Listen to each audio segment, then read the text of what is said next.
ধানের শীষের পক্ষ থেকে এক মিনিট কথা বলি আপনার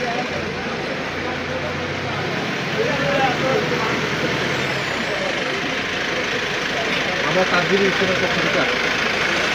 তিনি দীর্ঘদিন রাজনীতি করতে কিন্তু সংসদে যেতে পারেন, সেই সুযোগটা পায়নি। গতবার 18 সালে উনি কিন্তু হওয়া এমপি, কিন্তু আওয়ামী লীগ ভোট টাকাতি করে নিচ্ছে, মানুষের রেজেক্ট কী করতে কারি নিচ্ছে। তিনি অত্যন্ত সৎ ব্যক্তি, অত্যন্ত ভালো মানুষ। উলিপুরের উন্নয়নের জন্য আমাদের সকলের জন্য এনাকে ভীষণ প্রয়োজন। হলে উলিপুরের উন্নয়ন হবে, আমাদের কর্মসংস্থান হবে, উলিপুরে আমাদের মিল ফ্যাক্টরি হবে। বাংলাদেশে বিএনপি সরকার ক্ষমতায় আসার অনেক সম্ভাবনা, কিন্তু বিএনপি সরকার আসলে ইনি যদি এমপি হয়, ইনশাআল্লাহ ইনি মন্ত্রী হবে। আমাদের উলিপুরে অনেক উন্নয়ন হবে। যোগ্য ব্যক্তিকে ভোট দিতে হবে, দোয়াও করতে হবে।